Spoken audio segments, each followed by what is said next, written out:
Blaine from Shalom Acres. Today we've got a small project that involves putting up our blackberries. So we've kind of been negligent in putting our blackberries up. Been trying to look for a unique way. Visited a buddy of mine's house and he's actually got a lot of blackberries and he found one of the most cost-effective ways to put those up.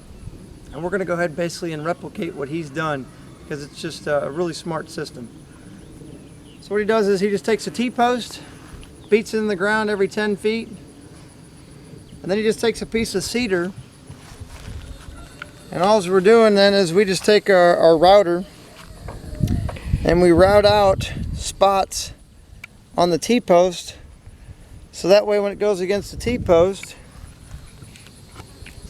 it doesn't rock. Very minimal rocking, and then you just take it and you tie it together. So we'll take you along on this journey. We'll show you how we're making these the pieces of cedar, and then we'll take you along on how we're going to tie them up. But it should be a fun day, and we're looking forward to getting our berries up so that way next year they're producing a lot for us. Thanks for watching. Okay, so what we decided to do is we want to show you how we're making the little cedar pieces.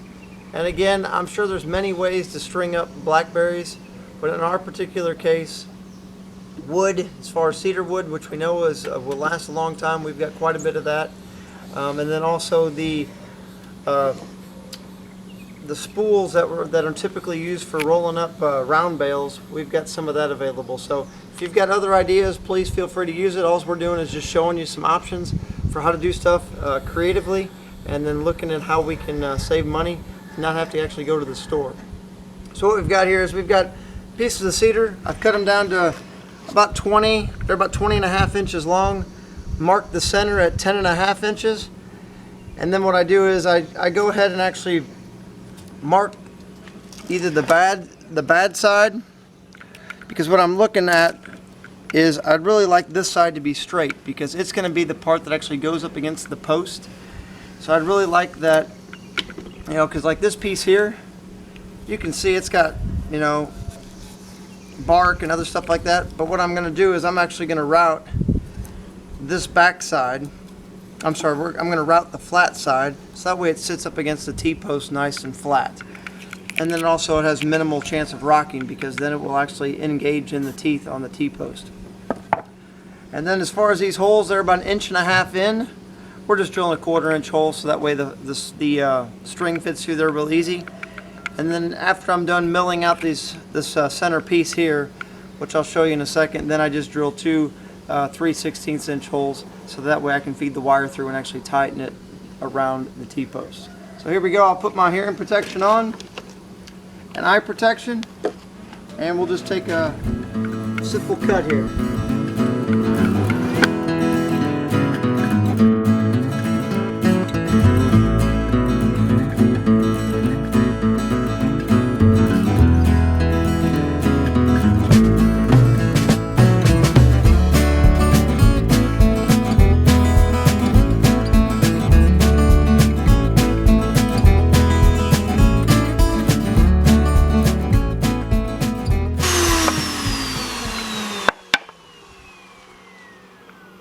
So you can see what we've done here is just notch the top and the bottom and then notch the center. So that way it slides up on that T-post real nice and tight. And like I said, we'll drill those holes.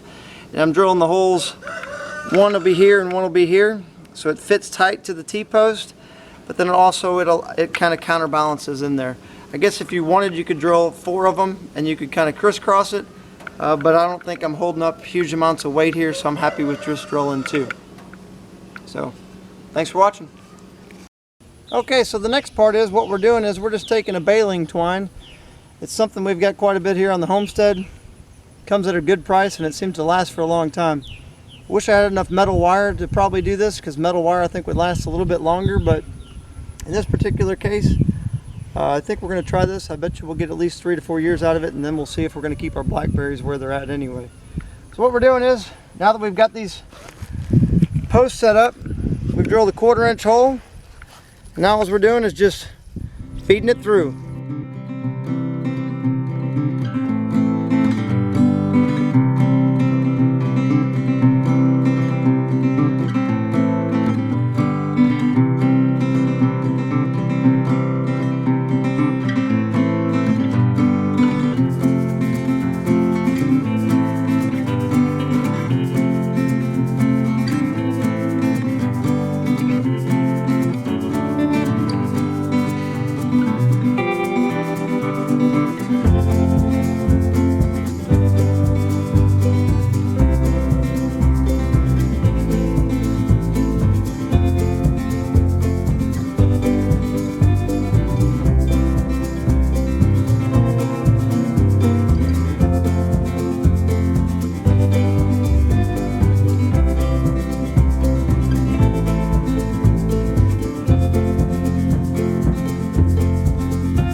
Okay, so all I'm doing now is just pulling it tight.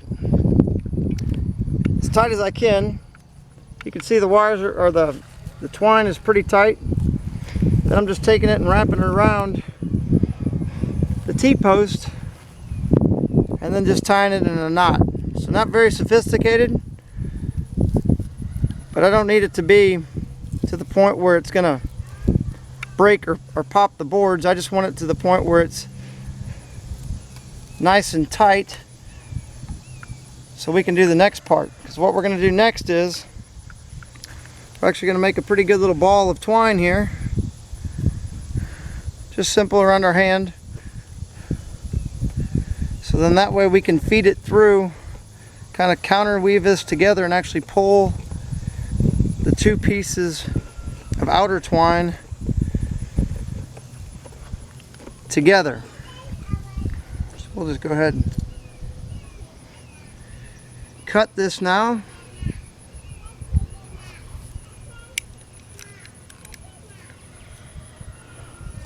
Put it on low.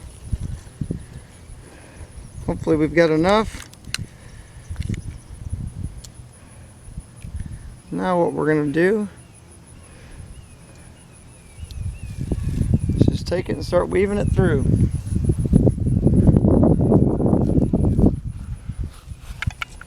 That way this allows for a smaller surface area for the berries to go through, but yet it gives them something to hold on to. We're just kind of snaking it through. Yes, there we go. The end, okay. The nice part about this is, based on how much you pull it, depends on how big the gap is. And right now, what we're doing with 4 T-posts, we're actually only setting up about 7 or 8 berry plants. We've got big hopes for these plants, and we think they're going to produce a lot, just with a smaller quantity.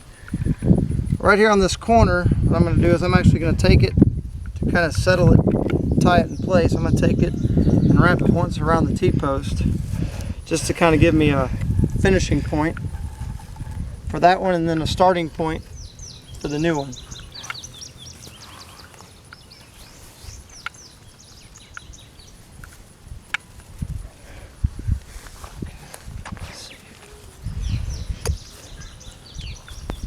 Yeah, that's what happens when you get in a rush. Came undone. Let's see if we're going to have enough to make it all the way down.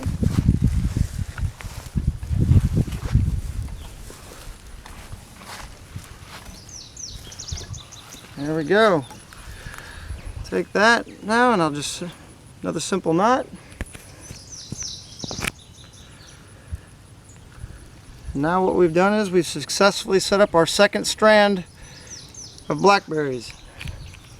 And again, this is not our design. This is a design that we're borrowing from a friend. He's had really good success with it.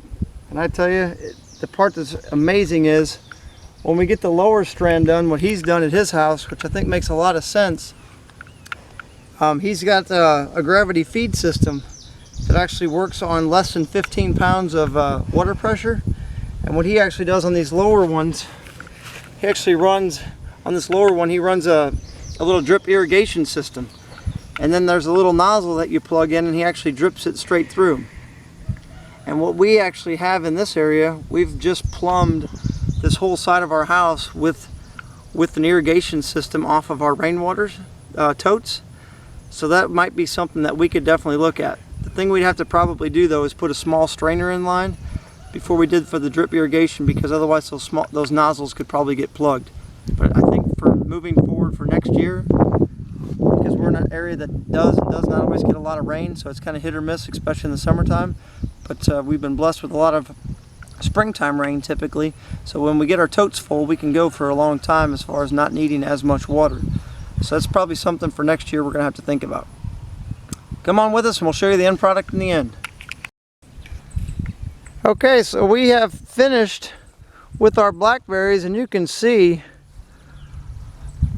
that they are all trellised up looking nice. I'm walking by them. We got this little divide right here because we've got a little hydrant from as far as where we plumbed everything in, right down there. Some of our berries are bigger than others, but overall, this is definitely a big improvement from what we had as far as having everything just tucked on the ground.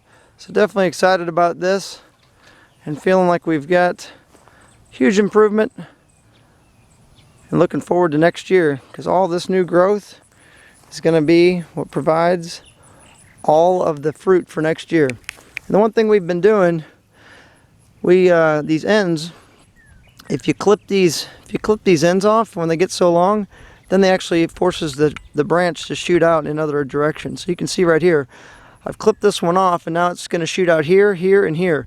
So that's just going to allow it to grow up more. And this one here is probably a better example. So we've already clipped this one off a little while back, and you can see that it already has shoots here and here, and it looks like underneath here is another one.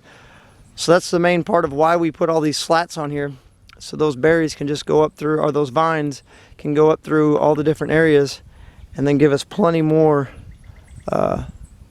shoots to produce berries and flowers.